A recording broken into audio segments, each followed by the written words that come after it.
What with all the commotion about Windows 10, let's go back a bit.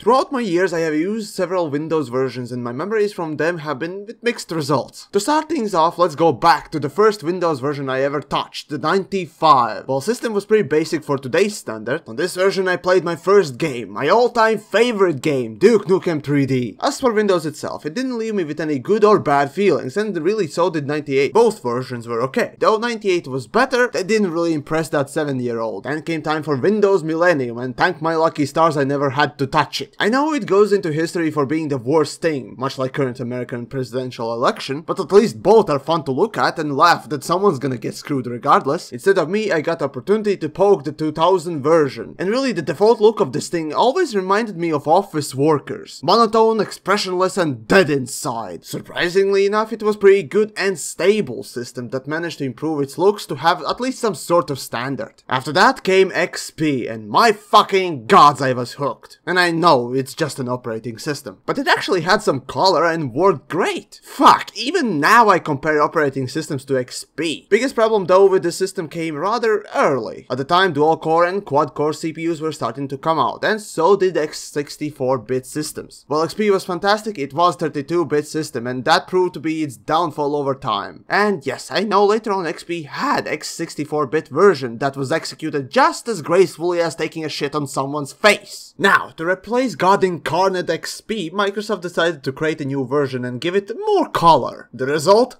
Vista. Now, when I first heard the name, I thought it was an April Fool's joke, because in Latvian, Vista means chicken. Block! Literally. So Windows Chicken seemed pretty odd and I dismissed it for a while. But as it turned out, it was legit. Okay, I said, this Windows Chicken sounds pretty interesting, so let's take a look what it has to offer. The very first time I used it, I felt disgusted and appalled. What is this shit on my screen? Bubbles and fucking useless gadgets? The cluttering was just immense. To me, this really seemed like newest games at the time. More graphics and less functionality. And best of all, the fucking thing kept asking if I was sure I wanted to do something. Frankly, I'm not sure what Microsoft employees were thinking when making this shit, but by gods, I'd rather fuck a wood chipper than use this chicken again. But okay, time passed and Windows 7 came out, and after that chicken fiasco, I looked at this one with extreme caution. I frankly didn't want to use either system, but hardware was pressuring me, so Windows 7 was it. I seriously better deal with some unknown goo than with liquid diarrhea. As it turned out, 7 had Vista's looks, yet it was toned down. And as a surprise to myself, every time I plugged in some device, it tried to find a driver for it. I'm not sure if Vista had it, but I'm not gonna be touching that chicken shit with a frying pan. But anyways, that automatic driver installer was pretty cool. Soon I realized that 7 was much like my beloved XP, but younger. Granted, it was a bit worse on performance, but at least it could support the new tech. So it was system of choice for me at the time. Again, some time passed and Windows 8 came out. The first thing I heard from Microsoft was that it will perform better. Okay, I thought, what else does it have? Cross-platform interface. AKA, they sold out the fucking tablet serfs. What the fuck, guys? Why? The Windows button was gone. Well, for a while, and Metro thing was just shit. While 8 was nowhere near Vista bad, they both had visual clutter problems galore. Though at least upgrading from 7 to 8 took very little effort and all my programs stayed installed. So that was nice. But really, this was the only nice thing. What really pissed me off was the tablet thing. Seriously, fuck you Microsoft for this. After that horrifying experience, I understood that now Microsoft want to make OS for tablets, and so I pretty much gave up on any further Windows versions. When Windows 10 arrived, I simply didn't give a shit and moved on. But avoiding all the negative feedback for the new thing was impossible. So, the whole free upgrade now stuff and Windows Store thing didn't go by unnoticed. These features alone made me question what will Windows devolve into over time. Maybe next version will literally make your computer into Transformer with Prime Directive to stab you. Well, as a programmer, DirectX 12 sounds like a nice thing. I prefer my PC to go unmolested. The sad realization I came to later on was that with new hardware we will need OS that can support it all. And there will come time when Windows 7 just won't cut it, just like XP. And we'll have to either switch to some ridiculous Windows version or go Linux. Frankly, for my taste, Linux is too poorly supported in general, be those drivers or programs. For now, I'm not too confident in this OS or its 1001 versions.